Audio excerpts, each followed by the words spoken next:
இந்த தலைமையை எப்போதும் ஆற்றலோடு வைத்திருக்க வேண்டும். அந்த எனர்ஜி முழுக்க செலவாயிருச்சுன்னு சொன்னா அந்த இயக்கம் அடுத்த கட்டத்தை நோக்கி நகர்வதற்கு திணறும். ஆகவே தலைவர் அது எக்ஸ் ஆர் ஒய், திருமாவளவன் என்றல்ல, சிந்திப்பதற்கு, திட்டமிடுவதற்கு, கட்சி பிரச்சனைகள் குறித்து ஆய்வதற்கு, பொறுப்பாளர்களின் பிரச்சனைகளை தீர்ப்பதற்கு கட்டாயம் நேரம் வேண்டும், தனிமை வேண்டும், ஓய்வு வேண்டும். ஆனால் நீண்ட காலமாக இந்த தனிமைக்காக, ஓய்வுக்காக நான் போராடிக்கொண்டே இருக்கிறேன். அலை எப்போது ஓய்வது, கடலில் எப்போது குளிப்பது என்று சொல்வார்கள். அலை ஓயப் போவதில்லை. அலை ஓய்ந்த பிறகுதான் குளிக்க வேண்டும் என்றால் நீ குளிக்கப் போவதும் இல்லை என்று பழமொழி சொல்வார்கள். ஆக இந்த பிரச்சனைகள் அல்லது பொறுப்பாளர்கள் தேடி வந்து தருகிற நெருக்கடிகள் இது எப்போது ஓயும் என்று நான் எதிர்பார்த்திருந்தாலும் அது ஓய்வதாக தெரியவில்லை என்பதனால் வேறு வழி இல்லாமல் நான் ஈடு கொடுத்து நிற்கிறேன். உங்களோடு வருகிற அத்தனை பேரையும் சந்தித்துக் கொண்டே இருக்கிறேன். எனக்கு தெரிந்து இந்தியாவில் மட்டுமல்ல, உலகத்திலேயே கூட கட்சி தலைவராக இருப்பவர்கள் பார்வையாளர்களை நாள்தோறும் சந்திப்பதில்லை. அப்படி சந்தித்தாலும் மணிக்கணக்கில் சந்திப்பதில்லை. எந்த நேரமும் ஒரு 100 பேர், 200 பேர், 500 பேர், 1000 பேர் என்று சூழ்ந்து கொண்டே இருப்பதனால் வேறு வேலைகளில் கவனம் செலுத்த முடிவதில்லை. ஏன் இன்னும் பொறுப்பு போடாமல் இருக்கிறார்? நிறைய தோழர்கள் வந்து இப்ப கூட அண்ணன் வேலுச்சாமி வந்து உடனே இந்த பொறுப்பு போட்டாதான் எங்களால் மாநாட்டு வேலை செய்ய முடியும் அப்படின்னு ஒரு பட்டியலை காட்டினார். அவரை நம்பி உடனே நான் அறிவிச்சிட்டேன்னு சொன்னா அவர் மீது நம்பிக்கை இருக்கிறதுல பிரச்சனை இல்லை. ஆனால் அந்த பட்டியலை ஏற்காமல் ஒரு குழு வந்து எனக்கு கொடுக்கிற நெருக்கடி இருக்கிறதே, அது பெரிய நெருக்கடி. 12 மணிக்கு 1 மணிக்கு ஒவ்வொரு தொகுதியில் இருந்தும் தோழர்கள் திரண்டு வந்து விடுகிறார்கள். திருமாவளவன் தலைமையிலான இயக்கத்தில் யாருமே இல்லை என்று சில அற்பர்கள் பரப்பி கொண்டிருக்கிறார்கள். அது அவர்களின் ஆசை. 24 மணி நேரமும் கேமராவை வைத்துக் கொண்டு திருமாவளவனை மட்டும் அவர்கள் படம் பிடித்தால் படம் பிடிக்கிறவனே மயக்கம் போட்டு விழுந்து விடுவான். எப்படியா ஒரு மனுஷன் எந்த நேரமும் இந்த மனுஷன் வெக்கையிலே கிடக்கிறான், மூச்சு விடாம, அவர்கள் விட்ட மூச்சையே இவன் சுவாசித்துக் கொண்டிருக்கிறானே, இவன் எப்போதுதான் படுப்பான், எப்போதுதான் தூங்குவான் என்று அந்த கேமராக்காரனுக்கே மயக்கம் வந்துவிடும். இன்றைக்கும் கட்சியிலே எனக்கு பொறுப்பு வேண்டும் என்று சண்டை போட்டுக் கொண்டிருப்பவர்கள் எத்தனை வருஷானாலும் நான் அங்கதான் இருப்பேன், எனக்கு பொறுப்பு வேணும், இந்த பொறுப்பை கொடுத்தாதான் நான் செயல்படுவேன் என்று பொறுப்புகளுக்காக தொடர்ந்து நாள்தோறும் வந்து என்னிடத்திலே மல்லு கட்டி கொண்டு நிற்பவர்கள் ஆயிரக்கணக்கானோர் ஒவ்வொரு நாளும். இது ஒரு டீம். அப்புறம் ஆளுங்கட்சி உறவு இருப்பதனால் அதை செய்து கொடுங்கள், இதை செய்து கொடுங்கள் என்று கேட்கிற ஒரு வகையரா, அது தனி. ஏதோ ஒரு வகையிலே இந்த ஆட்சியாளர்களோடு இவருக்கு நெருக்கம் இருக்கிறது, செல்வாக்கு இருக்கிறது என்று கட்சி சார்பற்ற பொதுமக்கள் வந்து குவிவது ஒரு வகையரா. ஆக பொதுமக்கள் ஒருபுறம், கட்சி தோழர்கள் பொறுப்புகளுக்காக வந்து மல்லு கட்டுவது ஒருபுறம், சில பேர் எனக்கு அரசின் சார்பில் இதையெல்லாம் சாதித்து தர வேண்டும் என்று கேட்கிற வகையராக்கள் ஒருபுறம் என்று ஒரு நாளைக்கு குறைந்தபட்சம் 20 மணி நேரம் பார்வையாளர்களை சந்திக்கிற ஒரு நெருக்கடி. உங்களுக்கு எதற்காக இதை நான் வெளிப்படையாக பேசுகிறேன் என்றால், நீங்களே மனசாட்சியோடு இரவு 10 மணிக்கு மேல் போய் தொல்லை செய்யக்கூடாது. குறைந்தபட்சம் எந்த தலைவரையும் 10 மணிக்கு யாரும் போய் பார்ப்பதில்லை. விடியற்காலையே போய் பார்க்க வேண்டும் என்று நினைக்காமல் கட்சி அலுவலகத்திற்கு 10 மணிக்கு நாம் போய் பார்க்கலாம் அல்லது பகல் வேளையில் பார்க்கலாம் என்ற முடிவுக்கு நீங்கள் வர வேண்டும். எந்த நேரத்திலும் போய் பார்க்கலாம் என்கிற எண்ணத்தை கொஞ்சம் கொஞ்சமாக நீங்கள் மாற்றிக்கொள்ள வேண்டும் என்பது என்னுடைய முதல் வேண்டுகோள். இதையே சொல்லுகிறேன் என்றால் இது ஃபேஸ்புக்கில் போகும், நம்ம தோழர்கள் தமிழ்நாடு முழுக்க கவனித்துக் கொண்டிருப்பார்கள். இது எல்லோருக்குமான ஒரு வேண்டுகோள். ஏன்னா என்னுடைய எனர்ஜி முழுக்க கட்சியின் கட்டமைப்பை வலுப்படுத்துவதிலே, கருத்தியல் களத்தில் நாம் தீவிரமாக களமாடுவதிலே செலவிடப்பட வேண்டும். எத்தனை மணி நேரம் வேணாலும் நிற்க தயார், எவ்வளவு மணி நேரம் வேணாலும் உங்களை பார்க்க தயார். அதிலும் ஒரு ஒழுங்கு நமக்கு தேவைப்படுகிறது. வலதுபுறமா வந்து இடதுபுறமா இறங்கணும் அப்படின்னு சொல்லும்போது, நான் இந்த கட்சியில் 30 வருஷமா இருக்கேன்னு இடதுபுறமா 10 பேர் ஏறி வருவான். என்ன யார் தடுக்கிறது? ஏன்பா இடதுபுறமா வர்ற, இது ஒரு ஒழுங்கீனம் தானே, அதெல்லாம் நீ கேட்கக்கூடாது. நான் யார் தெரியுமா? இன்னைக்கு காலையில் கூட அப்பா நினைவு நாளுக்கு வீட்டுக்கு போனப்ப இந்த கதவு படாத பாடுபடும். ஒவ்வொரு முறையும் கதவு, நான் எந்த ஹோட்டலில் போய் தங்குறனோ அந்த ரூமு கதவு இருக்கு பாருங்க, வெளியில இருந்து ஒரு 100 பேர் உள்ள தள்ளுவான், உள்ள இருந்து ஒரு 50 பேர் வெளியே தள்ளுவான். வெளியே இருந்து உள்ள போனவன் வெளியே நிக்கிறவன உள்ள விட மாட்டான், அவன் போராடி கதவை தள்ளி உள்ள வந்துருவான். அங்க வந்து என்னையான்னா ஒண்ணும் இல்லை, சும்மா நின்றுட்டு இருப்பான். எதுக்குயா இவ்வளவு பெரிய போராட்டம்? அப்படி கதவை இடிச்சு இடிச்சு இடிச்சு முட்டி முட்டி சண்டை போட்டு எல்லா இடத்திலும் பிடி ரவி நிற்பான், அங்க சண்டை நடக்கும். இதெல்லாம் நம்ம வந்து ஒரு புரிதலுக்காக சொல்லுகிறேன். நீ 8வது மாடியில் இருந்தாலும் அங்கதான் வருவோம்.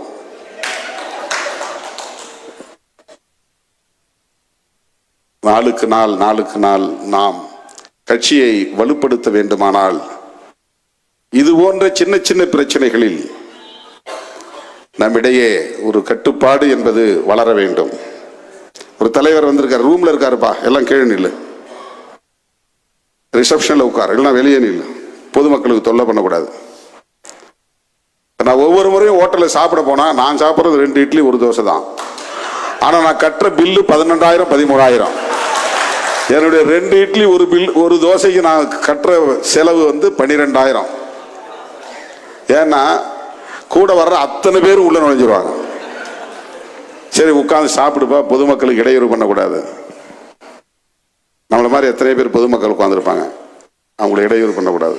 வந்தீங்கன்னா உட்காருங்க, சாப்பிடுங்க. தோழர்களே,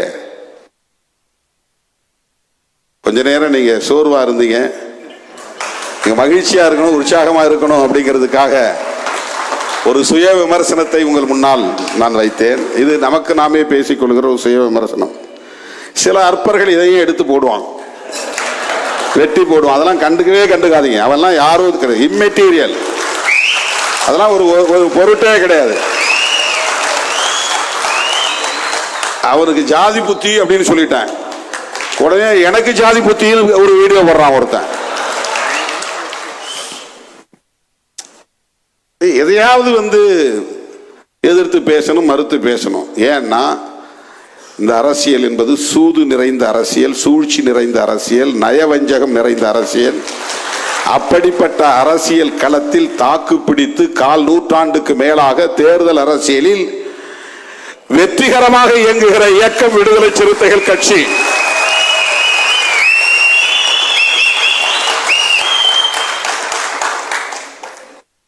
மற்ற கட்சி மாதிரி இன்னும் நான் யாருக்கும் உறுப்பினர் அட்டையை கொடுக்கல, ஆனால் வெற்றி பெற்ற கட்சி,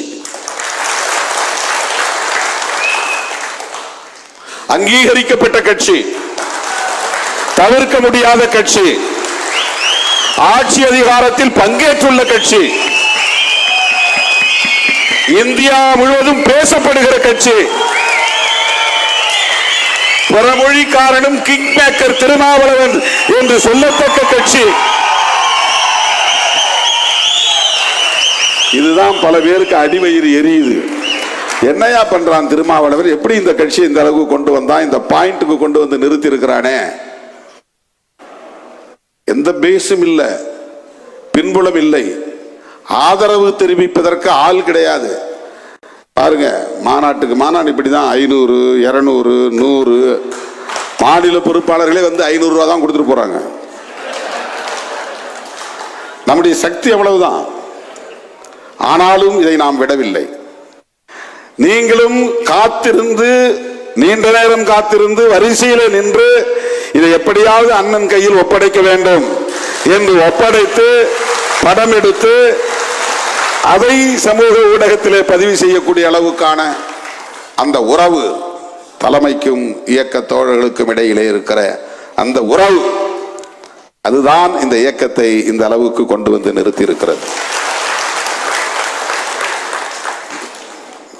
பதவி மட்டுமே நோக்கம் என்று சில பேர் வருவார்கள் அரசியல் கட்சிகளில். அந்த மாதிரி 1-2 பேர் தான் திருமாவளவனை விட்டு வெளியே போய் ஏதோ வாய்க்கு வந்ததை சொல்லுகிறார்கள். ஆனால் 1990 நான் இந்த இயக்கத்தின் தலைமை பொறுப்பை ஏற்ற நாளில் இருந்து என்னை ஏற்றுக்கொண்ட என் உயிரின் உயிரான விடுதலை சிறுத்தைகள் ஒருவர் கூட வெளியே போனது. அண்மையில தாவேக்க தரப்பில் ஒரு முக்கியமான ஆளுமை ஒருவரை சந்திச்சு அவர்கிட்ட பேசிட்டு போது சொன்னாங்க, சார் இந்த சோசியல் மீடியாவில் சொல்றதெல்லாம் உண்மை இல்லை சார், உங்க கட்சியிலிருந்து ஒருத்தரை கூட உருவ முடியாது சார், எடுக்க முடியாது சார். ஏன்னா அந்த அளவுக்கு கருத்தியல் ரீதியாக அவர்களை நீங்கள் வளர்த்தெடுத்திருக்கிறீர்கள்.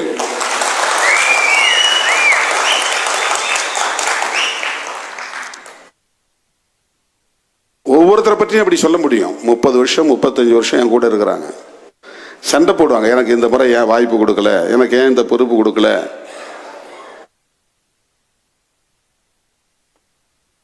ஆனால் தப்பி தவறியும் இந்த இயக்கத்தை விட்டு வெளியே போக வேண்டும் என்கிற முடிவை அவர்கள் எடுத்ததில்லை. ரொம்ப விரல் விட்டு எண்ணக்கூடிய ஒரு சிலர் இந்த 25 வருஷத்துல அவங்க எல்லாம் தேர்தல் முடிவு எடுத்த பிறகு வந்தவர்கள். அதுல ரொம்ப ரொம்ப சொற்பமான அளவில் உள்ள தோழர்கள். அதை வச்சுக்கிட்டு மற்ற கட்சிகளில் எவ்வளவோ உட்கட்சி பூசல்றது, அந்த கட்சி உடைய போகிறது அப்படின்னு யாரும் எழுதல, விவாதிக்கல, ஊதி பெருக்கவில்லை. ஆனால் விடுதலை சிறுத்தைகள் கட்சியில் அவர் வெளியே போக போகிறார், இவர் வெளியே போக போகிறார், இவர் தனி கட்சி தொடங்க போக போகிறார். ஏன்னா காழ்ப்புணர்ச்சி. எப்படி திருமாவளவன் என்னதான் இவங்களுக்கு கொடுக்குறாங்க, ஊர் பூரா பேரை எழுதி வைக்கிறாங்க, திரும்புகிற திசையெல்லாம் நீலம் சிவப்பு வண்ணமாக இருக்கிறது, 60 அடியில் 70 அடியில் குடியேற்றுகிறார்கள், வண்ண வண்ணமாக ஓவியம் தீட்டுகிறார்கள், நம்பர்லயே பேர் எழுதுறான், 7, 8, 6, 1 பார்த்தா உற்று பார்த்தா வெறும் நம்பர் தான், தள்ளி பார்த்தா பெயர். இந்த வித்தைகள் எல்லாம் இந்த இயக்க தோழர்கள் தான் செய்கிறார்கள். யாருக்கும் பணம் கொடுத்து செய்ய சொல்லவில்லை. இதெல்லாம் அவர்களுக்கு அடிவயிறு எரிகிறது. காழ்ப்புணர்ச்சி கொண்டவர்கள். கருத்தியல் அடிப்படையில் நமக்கு எதிராக யாரும் பேசி வெற்றி பெற முடியாது. ஒருத்தர் கூட அவங்களால வெற்றி பெற முடியாது. இன்னைக்கு டிபேட்ல பாக்குறீங்கல்ல, ஊடகங்கள்ல நம்முடைய தோழர்கள் எப்படி பேசுகிறார்கள் என்று. ஆகவே எதையாவது பரப்புவது. திருமாவளவன் தமிழ் தேசியம் பேசுகிறானா, அவன் தமிழனே இல்லை அப்படி ஒரு அவதூறு பரப்புறது. என் பேரையே மாத்தி விட்டானு, நான் தெலுங்குன்ட்டானு. இவனடா தமிழ் தேசியம் பேசுறது? தமிழன் தெலுங்கன் என்று பிரிப்பதல்ல தமிழ் தேசியம். தமிழ் தேசியம் என்பது இன்றைக்கு பலராலும் விவாதிக்கப்படுகிறது என்று சொன்னால் அதை பொது நீரோட்டத்தில் கொண்டு வந்து விவாதிக்க வைத்த இயக்கம் விடுதலை சிறுத்தைகள் கட்சி. அதுக்கு முன்னால தமிழ் அறிஞர்கள், தமிழ் உணர்வாளர்கள் 50 பேர் 100 பேர் அரங்கத்துக்குள்ள பேசிக் கொண்டிருந்த அரசியல் அது. தமிழ் உணர்வாளர்கள், தமிழ் அறிஞர்கள் நீண்ட காலமா பேசிட்டு இருக்கிறாங்க. பெருஞ்சித்திரனார் காலத்திலிருந்து பாவலரேறு பெருஞ்சித்திரனார், அதுக்கு முன்னாள் தனித்தமிழ் இயக்கம், அது தமிழ் தேசிய இயக்கம் சொல்ல முடியாது. பிற மொழி கலப்பு கூடாது, தனித்தமிழ் இயக்கம் இருக்க வேண்டும் என்கிற அந்த பார்வை. சாதி வேண்டாம், தமிழன் என்று பதிவு செய் மக்கள் தொகை கணக்கெடுப்பின் போது என்ற இயக்கம் பெருந்தலைவர் அயோத்திதாசர் முன்னெடுத்த காலம். அவரெல்லாம் பெரியாருக்கு முன்னால் 40-50 ஆண்டுகளுக்கு முன்னால் இந்த சிந்தனையை இந்த மண்ணிலே விதைத்தவர்கள். அதை தமிழ் தேசிய உணர்வோடு முன்வைத்தார் என்று நாம் சொல்ல முடியாது. சாதி ஒழிப்பு கண்ணோட்டத்தில் அதை முன்வைத்தார் என்பதுதான் நாம் புரிந்து கொள்ள வேண்டிய உண்மை.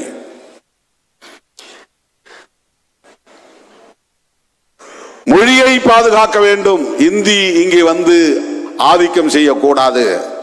அது மொழி மீதுள்ள பற்று, இனத்தின் மீதுள்ள பற்று. மொழி பற்று, இனப்பற்று அல்லது மொழி உணர்வு, இன உணர்வு நாம் எல்லாம் பிறப்பதற்கு முன்பே, பல 10 ஆண்டுகளுக்கு முன்பே இங்கு இருந்தது. ஆனால் அது தமிழ் தேசியம் என்கிற அரசியல் கருத்தாக்கமாக வளர்ச்சி பெறவில்லை. ஒரு அரசியல் இயக்கம் தன்னுடைய அடிப்படை கொள்கைகளுள், முதன்மையான கொள்கைகளுள் தமிழ் தேசியம் எங்கள் கோட்பாடு என்று அறிவித்த இயக்கம் விடுதலை சிறுத்தைகள் கட்சி. இதை யாரும் மறுக்க முடியாது. அப்ப என் கூட மதுரையில் இருந்த சில தம்பிகள் தான் இருந்தாங்க. பெரிய அறிவார்ந்த சான்றோர்கள் யாரும் என்னோடு கிடையாது. விவேகானந்தா காலனி என்கிற இடத்திலே நான் ஒரு வாடகை வீட்டிலே தங்கி இருந்த போது என்னோடு இருந்த ஒருவன் நம்முடைய கைக்களத்தூர் பாண்டியராஜன் அவர்கள் மட்டும்தான். அவர்கிட்ட தான் நான் வரைஞ்சி காட்டுறேன் கொடிய. மூவண்ணத்தில் முதல்ல வரைஞ்சி காட்டினேன், அப்புறம் 2 வண்ணத்தில் வரைஞ்சி காட்டினேன். 2மே நல்லா தான் இருக்குன்னு சொன்னார். அப்புறம் 2 வண்ண கொடியாக அதை நான் தீர்மானித்து அந்த கொடியை கோப்புதூர் மதுரையில பேருந்து நிலையத்தில் ஏற்றுவதற்காக ஒரு நாளை ஏப்ரல் 14 புரட்சியாளர் அம்பேத்கர் பிறந்த நாளில் அறிவிப்பு செய்து, இன்று எமது இயக்க கொடி, நாளை நமது தேசிய கொடி என்ற முழக்கத்தோடு கொள்கை முழக்கங்கள் என்று சாதி ஒழிப்பு, தமிழ் தேசியம், மகளிர் அல்லது பெண் விடுதலை, பாட்டாளி வர்க்க விடுதலை, ஏகாதிபத்திய எதிர்ப்பு என்கிற இந்த 5 கோட்பாடுகளை வரையறுத்து அதை அறிவிப்பு செய்த நாள். அப்பெல்லாம் பாவலன் மாதிரி ஆட்கள் ரொம்ப சின்ன பசங்க. மதுரை என் கூட இருந்த யாருக்கும் அப்போது தலித் அரசியலும் தெரியாது, வேறு அரசியலும் தெரியாது. தலித் பேந்தர் இயக்கத்துக்கு எந்த கொடியும் நமக்கு காட்டவில்லை. கொள்கை முழக்கங்களை நமக்கு யாரும் சொல்லித்தரவில்லை. பாம்பே தொடர்பு நமக்கு கிடையாது. அவர்களின் அடிப்படை முழக்கங்கள், கொள்கை முழக்கங்கள் என்ன என்பதும் நமக்கு தெரியாது. ஆக நானே அதை வரையறை செய்து கொடி சொல்லும் கொள்கை விளக்கம் என்று துண்டறிக்கை அச்சிட்டு 1991 ஏப்ரல் 14ஆம் நாள் வெளியிட்டேன். அந்த மதுரை பகுதிகளில் நம்முடைய தோழர்களிடத்தில் அது நிறைய பேர் இப்ப கையில் வச்சிருந்து சோசியல் மீடியாவில் போடுறாங்க. அன்றைக்கு நாம் அறிவிப்பு செய்த கொள்கை முழக்கங்களுள் ஒன்றுதான் தமிழ் தேசியம். இன்னைக்கு பேசுறவன் இவர் யாரு, இவர் எதுக்கு தமிழ் தேசியம் பேசுறாருன்னு கேட்கிறான். அவனுக்கு இந்த பின்னணி தெரியாது.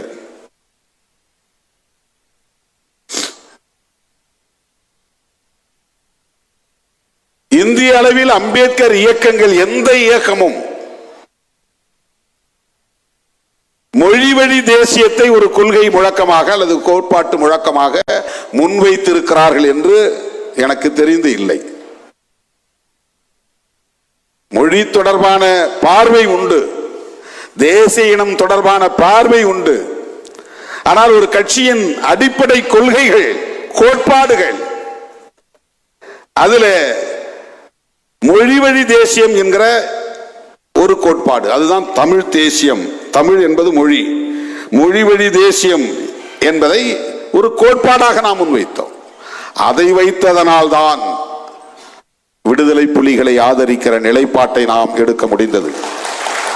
அந்த கோட்பாட்டு புரிதலால் தான் தமிழீழ விடுதலையை ஆதரிக்கிற நிலைப்பாட்டை நாம் மேற்கொள்ள முடிந்தது. அந்த கோட்பாட்டை நாம் உள்வாங்கியதால் தான் தமிழ் பெயர் ஏற்போம் என்கிற நிலைப்பாட்டை எடுத்து ராமசாமி என்கிற இந்து பெயரை மாற்றி தொல்காப்பியன் என்கிற தமிழ் பெயரை சூட்டி அறிவிக்க முடிந்தது.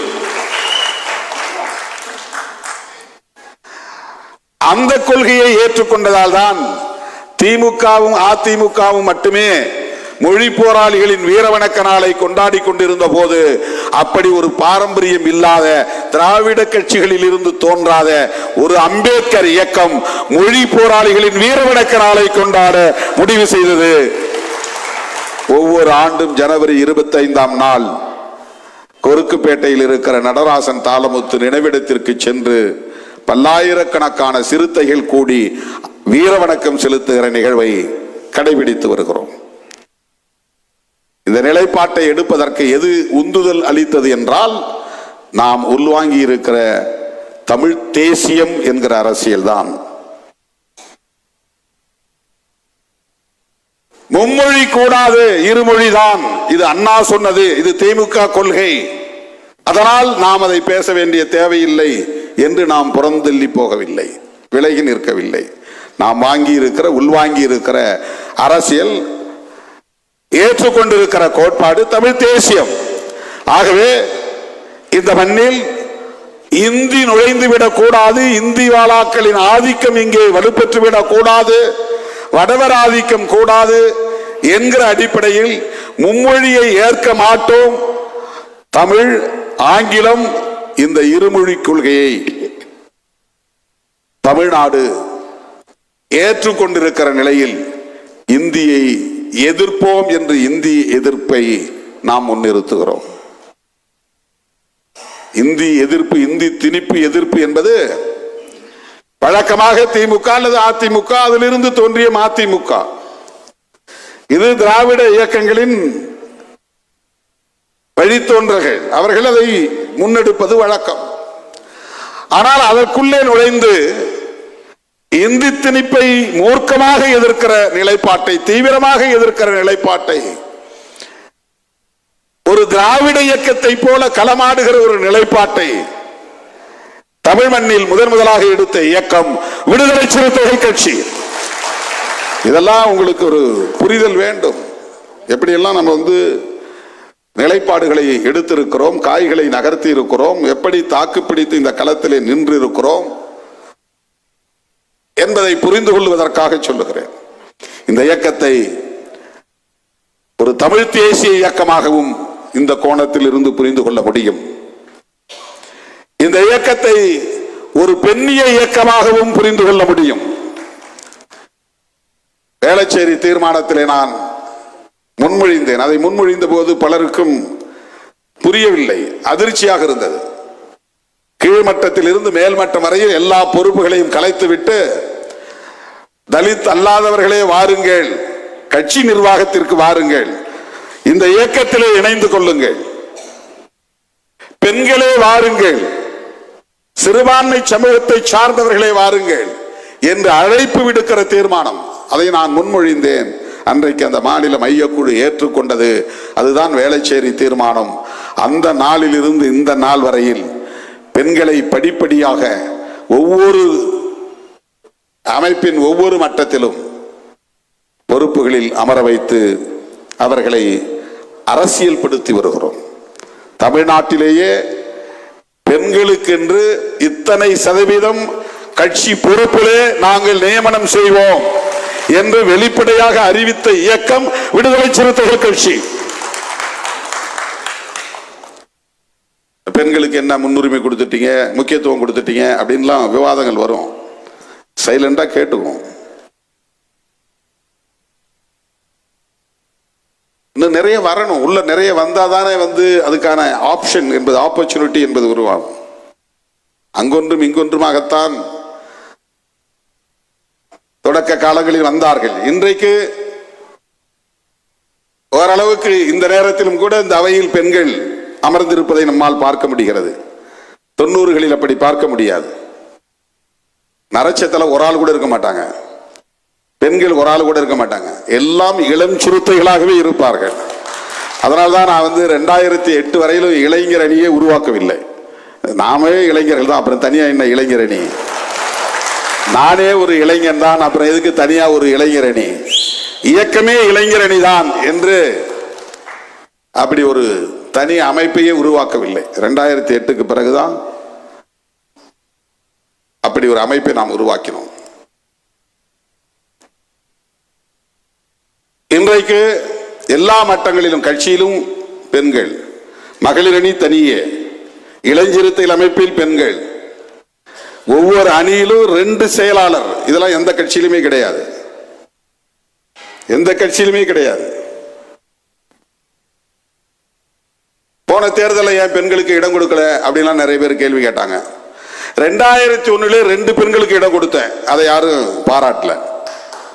2001 பெரிய அரசியல் விழிப்புணர்வு யாருக்குமே கிடையாது, கட்சியிலையும் கிடையாது.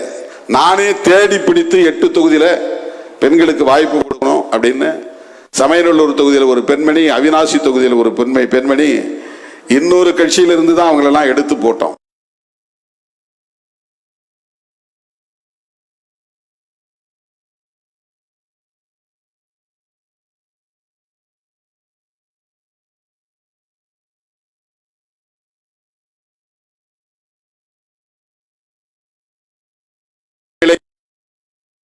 பெண்களை உள்ளே கொண்டு வருவதற்கு எவ்வளவு முயற்சிகளை நாம் எடுத்து வருகிறோம்.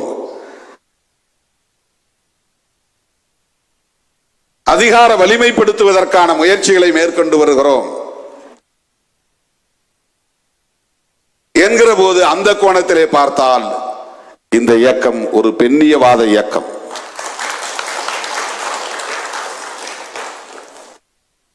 அதே போல ஏகாதிபத்திய எதிர்ப்பாக இருந்தாலும் சரி, முதலாளித்துவ எதிர்ப்பாக இருந்தாலும் சரி, தொழிலாளர்களுக்கான போராட்டங்களாக இருந்தாலும் சரி, விவசாயிகளுக்கான போராட்டங்களாக இருந்தாலும் சரி, அமைப்பு சாரா தொழிலாளர்களை அணிதிரட்டுவதாக இருந்தாலும் சரி, அதிலே நாம் எடுத்திருக்கிற நிலைப்பாடுகளை பார்த்தால் இந்த இயக்கம் பாட்டாளி வர்க்கத்திற்கான ஒரு கம்யூனிச இயக்கம், விடுதலை சிறுத்தைகளும் ஒரு இடதுசாரி இயக்கம் என்று நம்மால் புரிந்து கொள்ள முடியும்.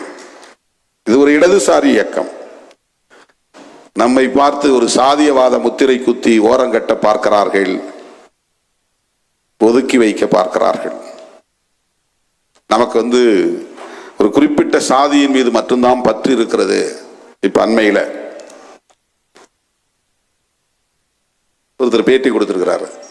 ரவிக்குமார் இந்த ஆதி திராவிட நலத்துறைய பெயர் மாற்றம் செய்தது தவறு அப்படின்னு ஒரு தலையங்கம் மணற்கேணியில எழுதியிருக்கிறார். அவர் ஒரு பத்திரிகை நடத்துறார். அது ரொம்ப நாளைக்கு முன்னால் அவர் எழுதினது. உடனே அவர் பறையர் சென்டிமெண்டோட பேசுறாரு, இவங்களாலதான் அங்க தலித் ஒற்றுமையே இல்லை அப்படின்னு பரப்ப தொடங்கி விட்டார்கள். ஒரு நாளும் இந்த இயக்கம் ஒரு குறிப்பிட்ட சாதி உணர்வை மட்டுமே அரசியல் லாபத்திற்காக பயன்படுத்துகிற நிலைப்பாட்டை எடுத்ததில்லை. இந்தியா முழுவதும் உள்ள ஒடுக்கப்பட்ட மக்கள் அணிதிரட்டப்பட வேண்டும், அரசியல் படுத்தப்பட வேண்டும் என்கிற பார்வை உள்ள இயக்கம் இது.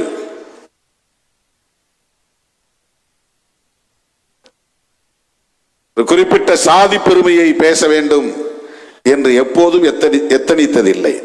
90களில் சொல்றேன், 92, 93, 94 தென் மாவட்டங்களில் என்ன பொதுக்கூட்டங்களுக்கு கூப்பிடுவாங்க. அப்ப அந்த தம்பிகளே போஸ்டர் அடிச்சு என் பேருக்கு பின்னால சாதி பெயரையும் போட்டு அடிச்சு விட்டுவாங்க. சில நேரங்களில் சுவர் விளம்பரத்தில் என் பெயரை எழுதி சாதி பெயரை அடிச்சு விட்டுவாங்க, எழுதி வச்சிருப்பாங்க. ஒரு கூட்டம் ராஜபாளையம் பக்கத்துல ஒரு பொதுக்கூட்டத்துக்கு நான் போயிருந்தேன், மாலையாபுரம் நினைக்கிறேன். அங்க நான் பேசிட்டு இருக்கும் போதே ஒரு 10 பேர் எழுந்து சத்தம் போட்டாங்க. நான் அதை பொருட்படுத்தாமலே பேசிக்கிட்டே இருந்தேன். அந்த தம்பிங்க எழுந்து விறுவிறுன்னு போய் நான் ஏற்றி வைத்த கொடியை இறக்கிட்டாங்களாம். அது எனக்கு தெரியாது. மேடையில் இருக்கும்போது நான் திறந்து வைத்த பெயர் பலகையும் உடைச்சு போட்டாங்க. வண்டியில் ஏறிட்டு நான் வெளியே வரும்போது, நிகழ்ச்சி முடிச்சுட்டு வரும்போது கேட்டேன், என்னப்பா யார் அந்த கும்பல் சத்தம் போட்டாங்க, என்ன பண்ணாங்க? நீங்க பொதுவா பேசுறீங்களா, பறையர்களின் பெருமையை பேசவில்லையா, மற்றவர்கள் எல்லாம் அவங்கவுங்க சாதி பெருமையை பேசுகிறார்கள், நீங்கள் இந்த சாதி தானே, ஆகவே இந்த சாதி பெருமையை பேசாத ஒரு தலைவனை நாங்கள் ஏன் ஏற்றுக்கொள்ள வேண்டும் என்று ஆத்திரப்பட்டு ஏற்றிய கொடியை இறக்கிவிட்டார்கள், திறந்து வைத்த பலகையை உடைத்து விட்டார்கள் என்று சொன்னார்கள். ரொம்ப மகிழ்ச்சி தம்பி, இனிமே இந்த ஊருக்கு நீங்க என்னை கூப்பிட வேண்டாம் அப்படின்னு சொல்லி நான் வந்துட்டேன். அந்த குறிப்பிட்ட சாதியை, இப்ப நான் என்ன சமுதாயம் இந்த சமுதாயம் பார்க்கிறதோ அந்த சமுதாயத்தினுடைய பெருமையை பேச வேண்டும்.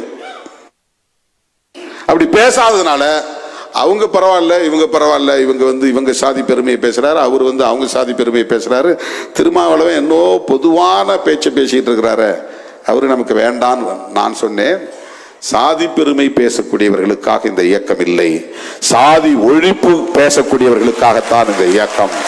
சாதி ஒழிப்பு, அப்பதான் நான் எழுதினேன், சாதி ஒழிப்பு மக்கள் விடுதலை அப்படின்னு ஒரு முறை எழுதினேன். அதுக்கப்புறம் எழுதினேன், சாதி ஒழிப்பு தமிழ் தேச மக்கள் விடுதலை. அந்த இடத்துல தமிழ் தேசியத்தை இணைச்சேன். தமிழ் தேச விடுதலையையும் எப்போது வென்றெடுக்க முடியும் என்றால் சாதி ஒழிப்பை முன்னிறுத்துகிற போதுதான், சாதி ஒழிப்பை சாதிக்கிற போதுதான். சாதி பெருமை பேசக்கூடியவர்களால் அதை வென்றெடுக்க முடியாது. இப்போ ஆதி திராவிட நலத்துறை அமைச்சர் இந்த பேரு சமூக நீதித்துறை அமைச்சர் பேசிட்டாங்க. இத திருமாவளவன் சொல்லிதான் மாத்திட்டாங்க அப்படின்னு ஒரு தரப்பு, இல்லை வன்னி அரசு சொல்லிதான் மாத்திட்டாங்க அப்படின்னு ஒரு தரப்பு, இல்லை நீண்ட காலமாகவே இந்த பெயரை மாற்ற சொல்லி சில பேர் முயற்சித்தார்கள், அவர்கள் இன்ஃப்ளூயன்ஸ் பண்ணி செல்வாக்கு செய்து இதை மாற்றிவிட்டார்கள்.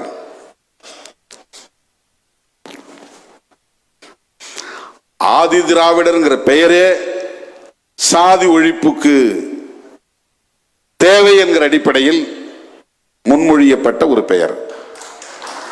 ஆதி திராவிடர் என்பது சாதி பெயரே கிடையாது. பறையர் என்பது சாதி பெயர், பல்லர் அல்லது தேவேந்திர குல வேளாளர் சாதி பெயர், அருந்ததியர் சாதி பெயர், இதெல்லாம் சாதி பெயர். ஒரு காலத்திற்கு 74 சாதிகள் அந்த அட்டவணையில் இருக்கு. அதெல்லாம் வாயில நுழையாத பல சாதி பெயர்கள் இருக்கு. அப்போ இந்த கணக்கெடுப்பும் கிடையாது, இந்த பட்டியலும் கிடையாது. எப்போன்னா 1922 23 அந்த காலகட்டத்தில் ரெட்டமலை சீனிவாசன் பறையர் மகாஜன சபையின் பேர் வச்சது அந்த குறிப்பிட்ட பறையரை மட்டும் குறிப்பதற்காக அல்ல, இந்தியா முழுவதும் இருக்கிற அன்டச்சபிள்ஸ் தீண்டப்படாதவர் என்று சொல்லப்படக்கூடிய அனைவருக்குமான பொது பெயரே பறையர் தான். யாருக்கு அருந்ததியர் பேர்லாம் தெரியாது, சக்கிலியருங்கிற பேர் தெரியாது, பல்லர் தேவேந்திர குல வேளாளர் குடும்பர் இந்த பேர்லாம் யாருக்கும் தெரியாது. அப்ப பட்டியலும் கிடையாது, ஷெட்யூலே கிடையாது. அப்போ ஷெட்யூல் இருந்தா தானே ஷெட்யூல்ல யார் என்ன பேர் இருக்குன்னு தெரியும். அந்த காலத்துல அந்த லிஸ்ட் எல்லாம் கிடையாது. அன்டச்சபிள்ஸ் அப்ப பயன்படுத்தினாங்க, டிப்ரஸ்ட் கிளாஸ் அப்ப பயன்படுத்தினாங்க. இந்த பெயரே புழக்கத்தில் இருக்கக்கூடாது எதிர்காலத்துல. அதனால ஒரு இனப்பெயரை முன்னெடுத்தார் அயோத்திதாச பண்டிதர், எம்.சி. ராஜா, இவர்கள் எல்லாம் இந்த அன்டச்சபிள்ஸ் அத்தனை பேரையும் மொத்தமாக திராவிடர் அப்படின்னு தான் அழைக்கணும். அதனால திராவிட மகாஜன சபை, இதுதான் பண்டிதர் அயோத்திதாசர் முன்னெடுத்த சொல்லாடல். அப்போ இந்த சாதி இந்துக்கள்லாம் சேர்ந்து நாங்களும் திராவிடர் நீங்களும் திராவிடரா, அதாவது உயர் சாதின்னு சாதி பார்ப்பனர் அல்லாத பிற சாதிகளா இருக்காங்கல்ல, அவங்க எல்லாம் வெளிப்படையா சாதி இயக்கங்களை நடத்திய காலம் அது. ஒவ்வொரு சாதி சங்கத்துக்கும் 100 ஆண்டு 150 ஆண்டு வரலாறு இருக்கிறது. முதலியார் சங்கம்னா அதுக்கு 150 வருஷம் வரலாறு இருக்கு. ரெட்டியார் சங்கத்துக்கு அப்படி வரலாறு இருக்கு, செட்டியார் சங்கத்துக்கு அப்படி வரலாறு இருக்கு. அவங்க எல்லாம் சாதியாகவே சிந்திப்பார்கள், சாதி சங்கம் நடத்தினார்கள், சாதி அடிப்படையிலேயே அரசியல் உரிமைகளை எல்லாம் பெற்றார்கள். படையாட்சி சங்கம் இருந்துச்சு, அதுக்கப்புறம் தான் வன்னியர் சங்கம்னு வந்தது. படையாட்சி வேற, வன்னியர் வேற, வன்னிய கவுண்டர் வேற, இவங்கெல்லாம் தனித்தனியா தான் அடையாளப்படுத்தப்பட்டவர் இருந்தாங்க. வன்னிய குல சத்ரியா அப்படிங்கிறது வேற, அது தனியா அப்படி சர்டிபிகேட் வாங்கிட்டு இருந்தாங்க. சத்திரிய குலம் அப்படின்னு தனியா, வன்னிய குல சத்திரியா அப்படின்னு பேர் வாங்குவோம், சான்றிதழ் பெற்றுக் கொண்டிருந்தார்கள். இப்ப மருத்துவர் ராமதாஸ் அவர்கள் வந்த பிறகுதான் மொத்தமா அது வன்னியர் அப்படிங்கிற அடையாளத்துக்குள்ள வந்தது. கோனார்லாம் இப்ப யாதவான்னு மாறிட்டாங்க இந்த 10-20 வருஷத்துல. 1920களில் இந்த மாதிரி தனித்தனியான சாதி பெயர்கள், அன்டச்சபிள்ஸ் மக்கள் எல்லாம் ஒரே பெயரில், சாதியற்ற பெயரில் ஒரு இனத்தின் அடையாளத்தோடு, ஆரியத்திற்கு எதிரான இனம் திராவிட இனம். அப்ப திராவிட மகாஜன சபை இதான் அயோத்திதாசர் முதல்ல உருவாக்கின இயக்கத்தின் பெயர். ஏன் அப்படி திராவிடன் போனோம்? நம்மளை அடையாளப்படுத்துற அதே பெயர்ல எல்லா சமுதாயத்தையும், அன்டச்சபிள்ஸ் அனைவரையும் ஒருங்கிணைக்கணும் அப்படின்னு பறையர் மகாஜன சபைன்னு இவர் உருவாக்கினார். இன்னைக்கு பறையர்னா ஒரு குறிப்பிட்ட சாதி அடையாளம், அன்றைக்கு பறையர்னா தீண்டப்படாத அனைவரையும் குறிக்கிற சொல். ஆக தீண்டப்படாத அனைவரையும் குறிப்பதற்கு பண்டிதர் ரெட்டமலை சீனிவாசன், MC ராஜா போன்றவர்கள் எல்லாம் சேர்ந்து அன்றைக்கு நீதி கட்சி ஆட்சியில் இருந்த போது வைத்த கோரிக்கையை ஏற்று அத்தனை அன்டச்சபிள்ஸுக்கும், தீண்டப்படாதவர்களாக கருதப்பட்ட அத்தனை பேருக்குமான பொது பெயர் தான் ஆதி திராவிடர். திராவிடம் என்பது, திராவிடர் என்பது ஒரு இனத்தின் பெயர், மரபினத்தின் பெயர், சாதி பெயர் அல்ல. அதை சிலர் இல்ல, எங்க அடையாளத்தை நாங்க விட்டுற முடியாது, நாங்க ஆதி திராவிடர்லாம் வாங்க மாட்டோம் அப்படின்னு அந்த காலத்திலேயே சில தலைவர்கள் அதை ஏற்க மறுத்ததால் அப்படியே தனித்தனியா அது நின்று போச்சு. வட மாவட்டங்களில் இருந்தவர்கள் மட்டும்,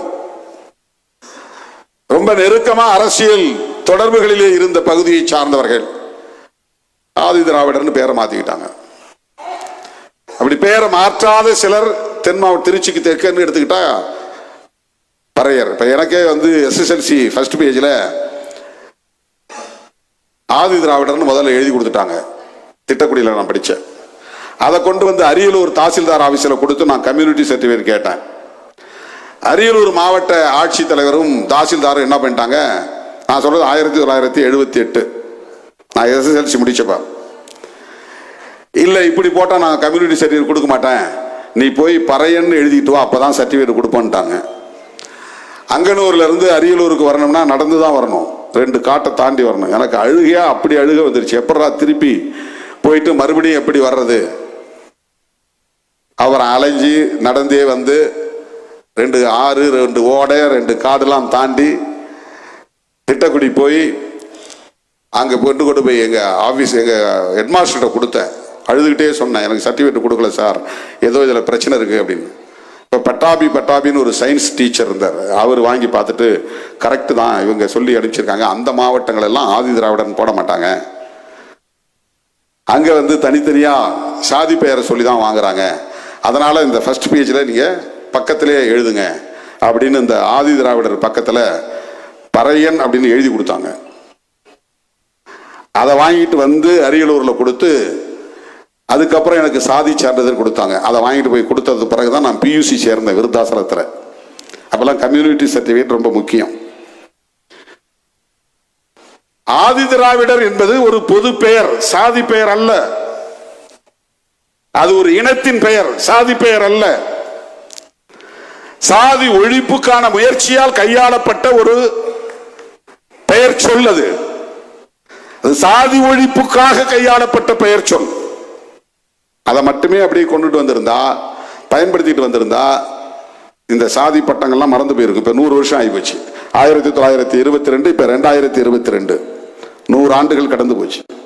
ஆனாலும் அதை இன்றைக்கு சுருக்கி ஒரு சாதிக்கான பெயராக மாற்றி விட்டார்கள்.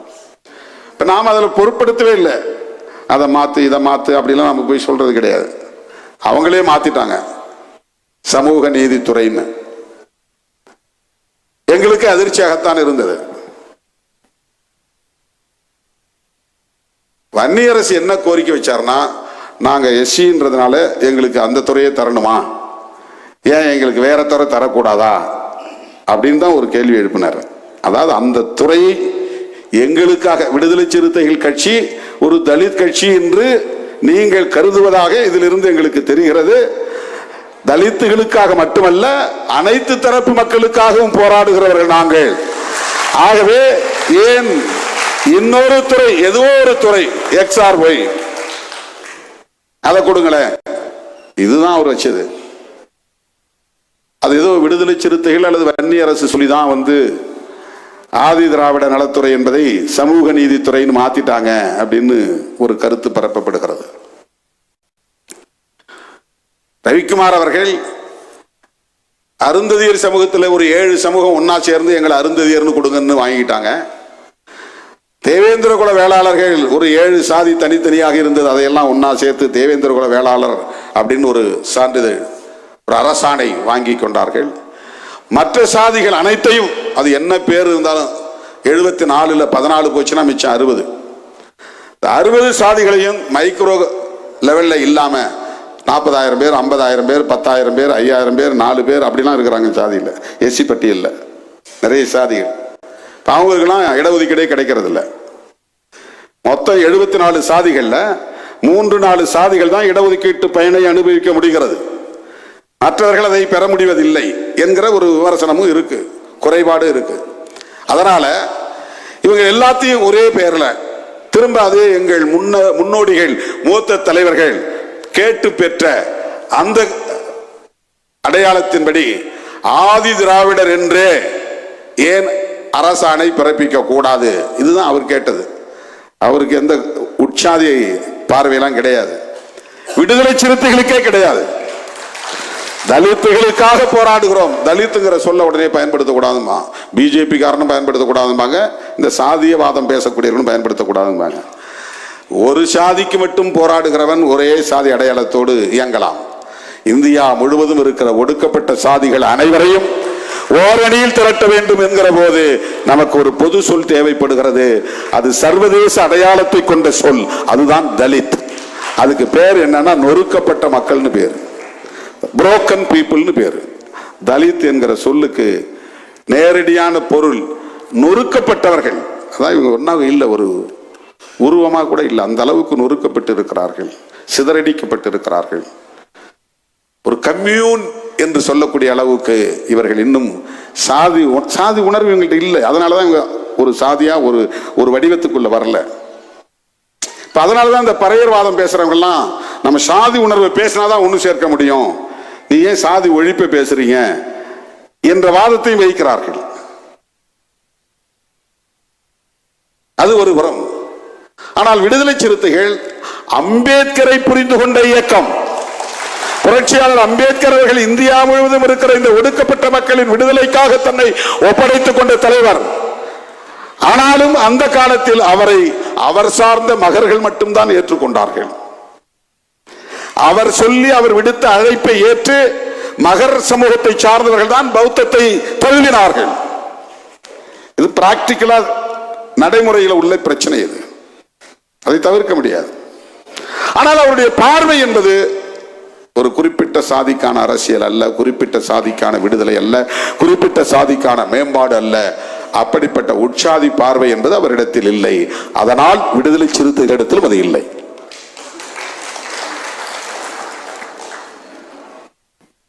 எங்களை கேட்டால் தமிழ்நாடு அரசு ஏற்கனவே இருந்தபடி இந்த துறையின் பெயரை ஆதி திராவிட நலத்துறை என்றே மாற்றுவதுதான் எங்கள் நிலைப்பாடு. அதுல எங்களுக்கு எந்த மாற்று கருத்தும் கிடையாது. சமூக நீதி என்பது அனைவருக்குமானது, சிறுபான்மையினருக்கானது, ஓபிசி மக்களுக்கானது, ஒடுக்கப்பட்ட தலித் மக்களுக்கானது, மொத்தத்தில் விளிம்பு நிலை மக்களுக்கானது. அதனால்தான் ஏற்கனவே நாம் சமூக நீதி சமூகங்களின் ஒற்றுமை மாநாடு நடத்தணும். சமூக நீதி சமூகங்கள் என்றால் எஸ்சி, எஸ்டி, ஓபிசி, மைனாரிட்டிஸ், இவங்க எல்லாம் ரிசர்வ்டு கேட்டகரிஸ். வெறும் எஸ்சி எஸ்டி மட்டுமா கோட்டா இருக்கு? ஓபிசிக்கு கோட்டா இருக்குல்ல. தமிழ்நாட்டில் பிசி, எம்பிசின்னு ரெண்டா பிரிச்சிருக்காங்க. அது ரெண்டும் சேர்ந்து தான் OBC. Other backward classes. Other backward கிளாஸஸ்னா எஸ்சி எஸ்டி தான் originally backward class. SC ST தான் கான்ஸ்டிடியூஷனலி பேக்வர்ட் கிளாஸ். இவங்க அதர் பேக்வர்ட் கிளாஸஸ். அவங்க மொத்தத்தில் எல்லா வகையிலும் ஒடுக்கப்பட்டவர்கள், பின்தங்கியவர்கள். இவங்க இதர பிற்படுத்தப்பட்டவர்கள். இதர பிற்படுத்தப்பட்டவர்னா ஏற்கனவே ஒரிஜினலி பிற்படுத்தப்பட்டவர்கள் யார்? அவங்க தான் ஷெட்யூல் காஸ்ட், ஷெட்யூல் டிரைப்ஸ். அவர்களுக்கு இடஒதுக்கீடு இந்தியா முழுக்க இருக்கிறது, ஒவ்வொரு மாநிலத்திலும் இருக்கிறது. மைனாரிட்டிஸுக்கு இடஒதுக்கீடு இருக்கிறது, சிறுபான்மை சமூகத்தினருக்கு இடஒதுக்கீடு இருக்கிறது. எனவே இடஒதுக்கீடு பெறுகிற இந்த சமூகங்கள் அனைத்தையும் விடுதலை சிறுத்தைகள் எப்படி காயின் பண்ணியது என்றால் சமூக நீதி சமூகங்கள் அப்படின்னு நம்ம பண்ணோம். எனவே சமூக நீதித்துறை என்றால் இது ஓபிசி இதுக்குள்ள வருவாங்களான்னா இல்ல, மைனாரிட்டிஸ் வருவாங்களான்னா கிடையாது. ஷெட்யூல் காஸ்ட், ஷெட்யூல் டிரைப்ஸ் தான் இந்த துறை. எனவே கடந்த காலத்தில் எப்படி இருந்ததோ அப்படியே இந்த துறைக்கு பெயரை சூட்டுவதுதான் சரி. அரசாங்கம் என்ன நிலைப்பாடு எடுக்கிறது அது அதுக்கப்புறம், அதிலே நமக்கு எந்த மாற்று கருத்தும் இல்லை. தோழர்களே, இதையே உங்களிடத்தில் நான் விளக்குகிறேன் என்றால் விடுதலை சிறுத்தைகள் சாதி ஒழிப்பையும் தமிழ் தேசியத்தையும் 5 முழக்கங்களில் முதன்மை முழக்கங்களாக முன்வைத்திருக்கிறது. உடனே அப்ப பெண் விடுதலை என்னாச்சு அப்படின்லாம் கேட்கக்கூடாது. அதுவும் முதன்மை முழக்கங்கள் தான். பிரையாரிட்டைஸ் பண்ணும்போது சாதி ஒழிப்பை முதல்ல வைக்கிறோம். முதல்ல வச்சதுனால மற்றதெல்லாம் இல்லைன்னு அர்த்தம் கிடையாது. அந்த வியூகங்களையும் நாம் எல்லா தளங்களிலும் கையாள வேண்டும் என்றுதான் பொருள். பாட்டாளி வர்க்க விடுதலை அது கம்யூனிஸ்ட் இயக்கங்களுக்கு மட்டுமே உரியது என்று பலரும் சொல்லிக் கொண்டிருந்த போது விடுதலை சிறுத்தைகளின் கொள்கை ஆசான்கள் என்று வருகிற போது புரட்சியாளர் அம்பேத்கர், தந்தை பெரியார், மாமேதை கார்ல் மார்க்ஸ், பெரியார் திராவிட இயக்கங்களுக்கு மட்டும் சொந்தம், கார்ல் மார்க்ஸ் கம்யூனிஸ்ட் இயக்கங்களுக்கு மட்டும் சொந்தம் என்று இருந்த மரபை உடைத்த இயக்கம் விடுதலை சிறுத்தைகள் கட்சி. அவர்கள் அம்பேத்கரை ஏற்றுக்கொள்கிறார்களோ இல்லையோ அது வேறு. விடுதலை சிறுத்தைகளின் எழுச்சிதான் தாவேகாவின் கொள்கை அடையாளங்களையும் தீர்மானிப்பதற்கு ஏதுவாக அமைந்தது, வழிகோலியது. இன்றைக்கு தாவேகாவினுடைய ஐக்கன்ஸ் அடையாளங்களில் அம்பேத்கரும் இடம்பெற்றிருக்கிறார் என்றால் அந்த அளவுக்கான ஒரு நெகிழ்வுத்தன்மையை இந்த சமூகத்திலே ஏற்படுத்தியதில் விடுதலை சிறுத்தைகளின் பங்கு மகத்தானது. தமிழ்நாட்டை பொறுத்தவரையில், வேற மாநிலங்களில் எப்படி இருக்கலாம், தமிழ்நாட்டை பொறுத்தவரையில் இன்றைக்கு எங்கள் கொள்கை அடையாளங்களுள் நாங்கள் அம்பேத்கரையும் பெரியாரையும் காமராஜரையும் வேலுநாச்சியாரையும் அஞ்சலை அம்மாளையும் ஏற்றுக்கொண்டிருக்கிறோம் என்று முதலமைச்சர் மாண்புமிகு விஜய் அவர்கள் சொல்ல முடிகிறது என்று சொன்னால் அம்பேத்கரை கொள்கை அடையாளமாக வைக்கிற அளவுக்கான ஒரு மாற்றம் இங்கே உருவாகி இருக்கிறது என்றால் அதற்கு ஏற்கனவே இந்த நிலத்தை, இந்த மண்ணை பண்படுத்தியதில் விடுதலை சிறுத்தைகளின் பங்களிப்பு தான். பேசணும். மருத்துவர் ராமதாஸ் அவர்களை ஏன் நீங்க ஆதரிக்கிறீங்கன்னு கேட்டப்போ நான் ஊராய் போய் சொன்னேன். அவர் அம்பேத்கருக்கு சிலை எடுக்க முன் வந்தார். அவருடைய கொடியில் நீல வண்ணத்தை வைக்க முன் வந்தார். இதுவெல்லாம் தமிழக மண்ணில் ஏற்பட்டிருக்கிற மாற்றம். அதனால்தான் விடுதலை சிறுத்தைகளும் பாட்டாளி மக்கள் கட்சியும் ஒருங்கிணைந்து செயல்படக்கூடிய அளவுக்கான ஒரு களமும் உருவானது. இன்றைக்கும் அது இருக்கத்தான் செய்கிறது. ஆனால் அவர்கள் சோசியல் இன்ஜினியரிங் என்கிற பெயரால் சாதியவாத சக்திகளை ஒருங்கிணைத்து நம்முடனான உறவை அவர்களே பெரிய ஆழத்தை ஏற்படுத்தக்கூடிய அளவுக்கான பிளவை ஏற்படுத்தி விட்டார்கள். நாம் பொறுப்பல்ல, அவர்கள் தான் பொறுப்பு. நாம் எவ்வளவோ வழிகளோடு அவர்களை கரங்களை பற்றினோம், கைகளை கோர்த்தோம். அது வேறு அரசியல். எனதருமை தோழர்களே, சாதி ஒழிப்பு எவ்வளவு முக்கியமானதோ அப்படி தமிழ் தேசியமும் இங்கே விடுதலை சிறுத்தைகள் முதன்மைத்துவம் அளித்து உயர்த்தி பிடிக்கிறது. நம்ம தோழர்களுக்கு கூட அது கொஞ்சம் யோசிப்பாங்க, ஏன் இது நமக்கு என்ன இந்த வேலை அப்படின்னு. என்ன பல அம்பேத்கர் இயக்கங்கள் தொடக்க காலத்தில் அப்படிதான் பேசினாங்க. என்ன தமிழ் வாழ்க, பிரபாகரன் வாழ்க, இதுதான் அம்பேத்கர் அரசியலா என்று பேசியவர்கள் உண்டு. புரட்சியாளர் அம்பேத்கர் எந்த மொழிவழி அடையாளங்களுக்கும் எதிரானவர் இல்லை, மொழிவழி உரிமைகளுக்கு எதிரானவர் இல்லை. மொழி அடிப்படையில் இந்தியா இரண்டாக பிளவுபட்டு விடக் கூடாது என்பதற்காகவே இந்தியாவின் தலைநகரத்தை 2 இடங்களில் வைக்க வேண்டும், ஒன்று டெல்லி, இன்னொன்று ஹைதராபாத் என்று சொன்னவர் புரட்சியாளர் அம்பேத்கர் அவர்கள். தமிழ்தான் காலப்போக்கில் திராவிடம் என்று மாறியது என்று சொன்னவர் புரட்சியாளர் அம்பேத்கர். தமிழர் என்பதுதான் திரமிழர் என்று அழைக்கப்பட்டு திராவிடர் என்று மருவியது என்கிற சொல் ஆராய்ச்சியை பொதுவெளியில் அறிமுகப்படுத்தியவர் புரட்சியாளர் அம்பேத்கர் அவர்கள். வட இந்தியாவை பொறுத்தவரையில் திராவிடம் என்றாலே அது தமிழ் என்றுதான் பொருள், திராவிடர் என்றாலே அவர்கள் தமிழர்கள் என்றுதான் பொருள். ஏனென்றால் அவர்கள் ஆரியத்தை ஏற்றுக்கொள்ள மாட்டார்கள், பார்ப்பனியத்தை ஏற்றுக்கொள்ள மாட்டார்கள், சனாதனத்தை ஏற்றுக்கொள்ள மாட்டார்கள், அதை தீவிரமாக எதிர்க்கக்கூடியவர்கள். நம்முடைய தாய்மொழி என்ன? தமிழ். நாம் எப்படி திராவிடம் என்பதை எதிர்க்க முடியும்?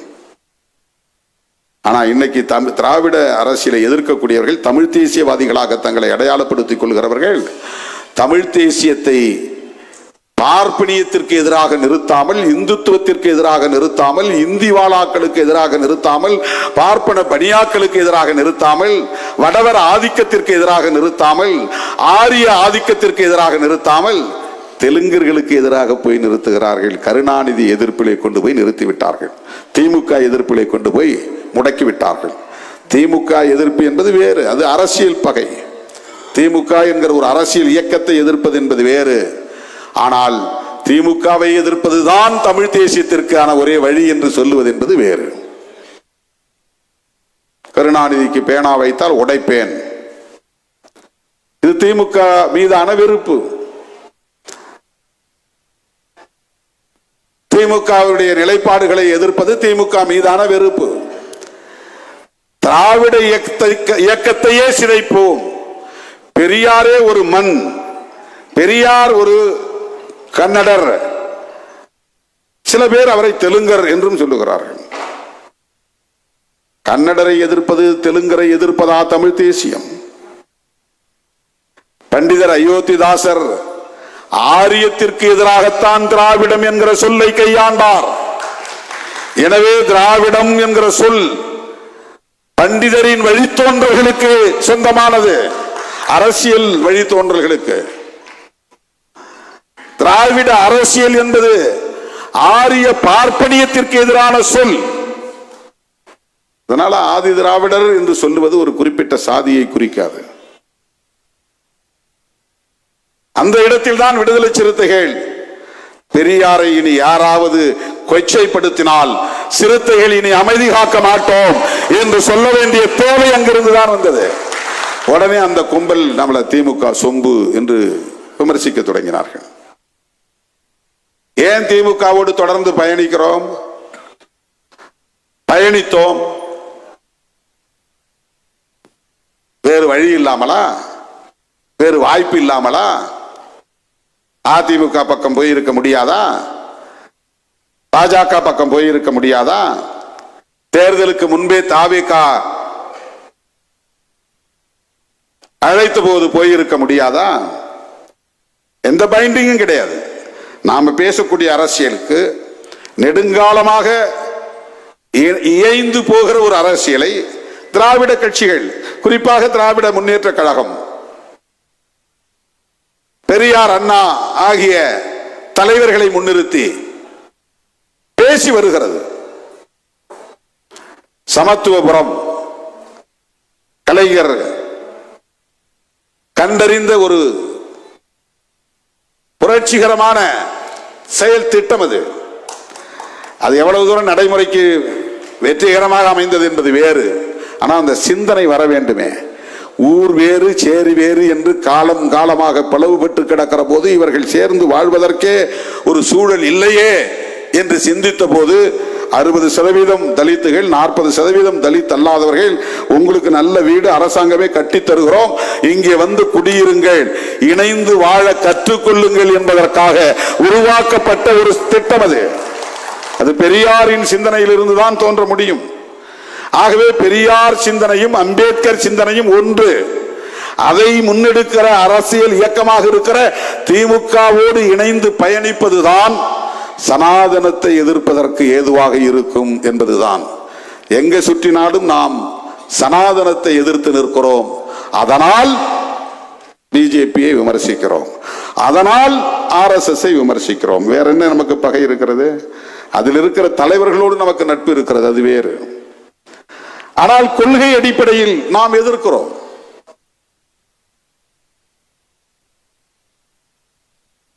சாதி ஒழிப்பை முன்னிறுத்துகிற போது சனாதனத்தை எதிர்க்க வேண்டிய தேவை உருவாகிறது. சாதி ஒழிப்பை முன்னிறுத்துகிற போது ஆரியத்தை, பார்ப்பனியத்தை, இந்துத்துவத்தை ஏற்றுக்கொண்டிருக்கிற பிஜேபியை எதிர்த்து நிற்க வேண்டிய தேவை இருக்கிறது. பிஜேபி என்பது ஒரு இமயமலையை போன்ற அரசியல் இயக்கம். அது மிகப்பெரிய வலிமையை கொண்ட ஒரு பேர் இயக்கம். அந்த இயக்கத்தை நாம் தனி நபராக தனித்து நின்று எதிர்த்து போராடுவது என்பது வெளிச்சத்திற்கே வந்து சேராது. ஆக திமுக மாதிரியான அரசியல் கட்சிகள் கட்டாயத்தின் அடிப்படையில் எதிர்க்க வேண்டிய நிலையில் இருந்தாலும் அந்த அவர்கள் எதிர்க்கிற வரையில் அவர்கள் நமக்கு நட்பு சக்திகள். பிஜேபியோடு நாளைக்கு ஒரு வேளை அவர்கள் கைகோர்க்கும் நிலை வரலாம், அது வேறு. ஏற்கனவே கைகோர்த்து இருக்கலாம், அது வேறு. எதிர்க்கிற போது அவர்கள் நமக்கு நட்பு சக்திகள். அதனால் அவர்களோடு இருந்தோம், அவர்களோடு சேர்ந்து எதிர்த்தோம், தொடர்ந்து எதிர்த்தோம். அந்த வலிமை நமக்கு தேவைப்படுகிறது. இந்த அடிப்படையில் தான் நம்முடைய நிலைப்பாடுகள் இருந்தன. பேசுறவன் என்ன வேணாலும் பேசிட்டு போகட்டும், அதை பற்றி நமக்கு கவலை இல்லை. எனவே சாதி ஒழிப்பு எவ்வளவு முக்கியத்துவம் வாய்ந்த கோட்பாடோ அதை போல தமிழ் தேசியம் என்பதும் விடுதலை சிறுத்தைகள் முன்மொழியக்கூடிய முக்கியமான கோட்பாடு, முதன்மைத்துவ கோட்பாடு. இதை மட்டும் சுருக்கமா சொல்லி முடிக்கிறேன். 2 வகையா தேசியவாதத்தை முன்வைக்க முடியும். கான்ஸ்டிடியூஷனை ஏற்றுக்கொண்டு பேசுவது, மொழி உரிமை, இன உரிமை, மாநில உரிமை, அந்த தேசிய இனத்தின் நலன்கள், பாதுகாப்பு, இவையெல்லாம் அரசமைப்பு சட்டத்திற்கு உட்பட்டு இந்த கோரிக்கைகளை முன்வைப்பது, இந்த நலன்களுக்காக போராடுவது. அப்படி விடுதலை சிறுத்தைகள் அரசமைப்பு சட்டத்தை ஏற்றுக்கொண்டதனால் இந்தியா என்கிற தேசத்தையும் ஏற்றுக்கொண்டிருக்கிறது. அந்த இந்தியா என்கிற தேசத்திற்குள்ளே ஒவ்வொரு தேசிய இனத்திற்குமான உரிமைகள் முக்கியம் என்று பேசுகிறோம். தமிழர்களின் உரிமைகள் மட்டுமல்ல, தெலுங்கினத்தின் உரிமைகளும் முக்கியம், தெலுங்கு மொழியின் பாதுகாப்பு முக்கியம், மலையாளிகளின் தேசிய இன உரிமை முதன்மையானது, அவர்களின் நலன்கள் பாதுகாக்கப்பட வேண்டும்.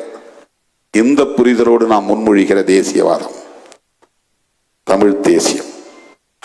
இன்னொரு முறை என்னன்னா, இந்த கான்ஸ்டிடியூஷனை நாங்க ஏற்றுக்க மாட்டோம், இது எங்களுக்கு உடன்பாடானது இல்லை, பார்லிமெண்ட்ல நாங்க நிக்க மாட்டோம், சட்டமன்றத்தில் நாங்க நிக்க மாட்டோம், ஏன்னா இந்த கான்ஸ்டிடியூஷன்ல எங்களுக்கு உடன்பாடு இல்லை, இந்த தேசத்தோடு நாங்கள் இணைந்திருக்க மாட்டோம், தனி நாடு தமிழ்நாடு வேண்டும் அப்படின்னு வைக்கிற ஒரு கோரிக்கை.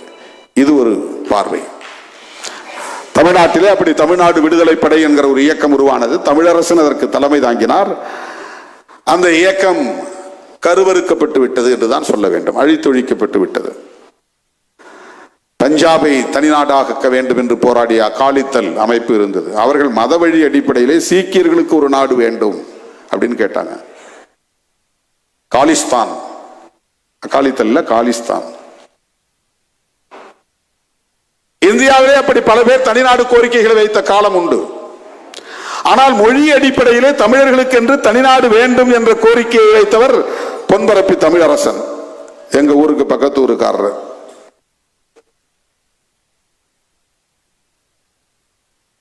அது கான்ஸ்டிடியூஷனை ஏற்றுக்கொள்ளாத ஒரு கோட்பாடு, நிலைப்பாடு, கொள்கை. அது தனி தமிழீழம் வேண்டும் என்பது அண்ணன் பிரபாகரன் முன்வைத்த கோரிக்கை.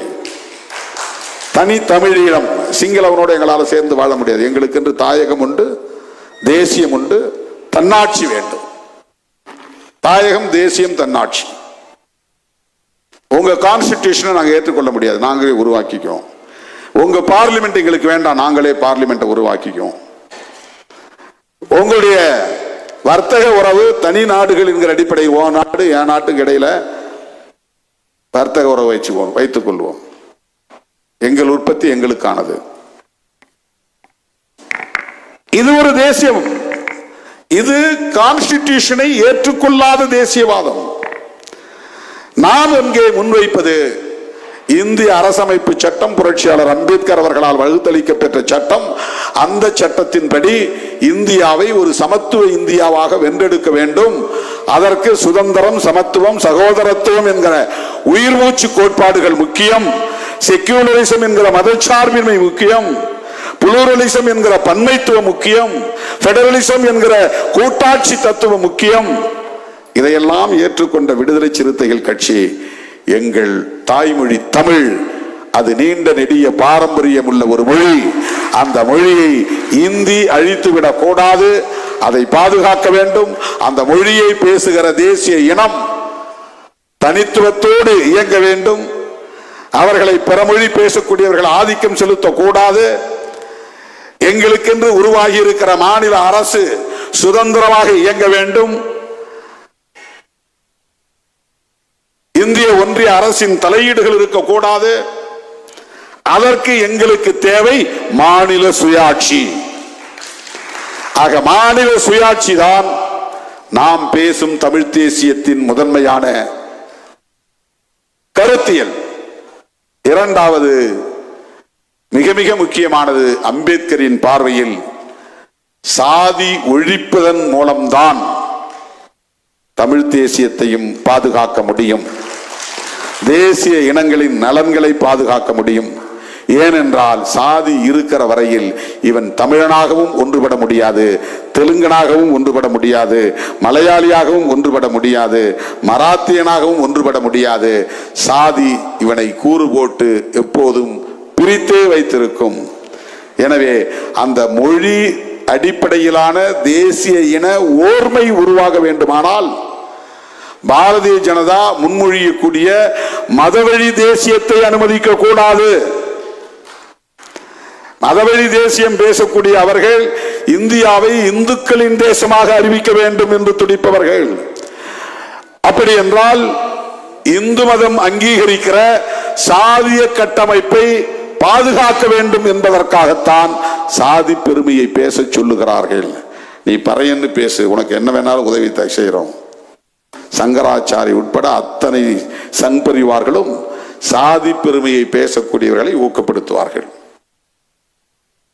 திருமாவளவனை திட்டு, அவனை விமர்சனம் பண்ணு, அவனுக்கு எதிராக பேசு, மாதா மாதம் கைக்கூலி வாங்கிக்கோ. இப்படி நம்மளை வச்சு பிழைக்கிறவன் நிறைய பேர் இருக்கிறான். இப்போ திருமாவளவனை திட்டினால் பிழைக்க முடியும், பயிறு கழுவ முடியும். ஏனென்றால் அவர்கள் சாதியை வளர்ப்பதற்காக ஒரு தேசியத்தை பேசுகிறார்கள், மதவழி தேசியம். நாம் சாதியை ஒழிப்பதற்காக ஒரு தேசியம் பேசுகிறோம். எனவே நாம் பேசும் தமிழ் தேசியத்தின் இன்னொரு கூறு சாதி ஒழிப்பு. இந்த இரண்டு அம்சங்களையும் உயர்த்தி பிடிக்கிற இயக்கம், ஒரே இயக்கம் விடுதலை சிறுத்தைகள் கட்சி தான். இதை பிரகடனப்படுத்துகிற மாநாடுதான் வருகிற ஆகஸ்ட் 17 உளுந்தூர் பேட்டையில் ஒருங்கிணைக்கப்படுகிறது. இதுவரையில் நாம் நடத்திய மாநாடுகளை எல்லாம் வெல்லக்கூடிய மாநாடாக இந்த மாநாடு அமைய வேண்டும். எஞ்சியுள்ள 30 நாட்களும் நீங்கள் தீவிரமாக களப்பணி ஆற்ற வேண்டும். ஒவ்வொரு கிராமத்திலிருந்தும் வண்டிகள் புறப்பட்டு வர வேண்டும். அந்த மாநாட்டை வெற்றி பெற செய்ய வேண்டும் என்று கேட்டு கொடையளித்த தோழர்கள் திருச்சி மண்டல செயற்குழுவின் மூலம் 7,06,300 ரூபாய் வழங்கிய தோழர்களுக்கு நன்றி. கட்டாயம் ஒவ்வொரு தொகுதி மாவட்டத்தின் சார்பிலும் குறைந்தபட்சம் 1 லட்சம் ரூபாய் நீங்கள் கொடையளித்தால் தான் இந்த மாநாட்டை வெற்றிகரமாக நடத்த முடியும் என்பதை தெரிவித்து முடிக்கிறேன். நன்றி, வணக்கம்.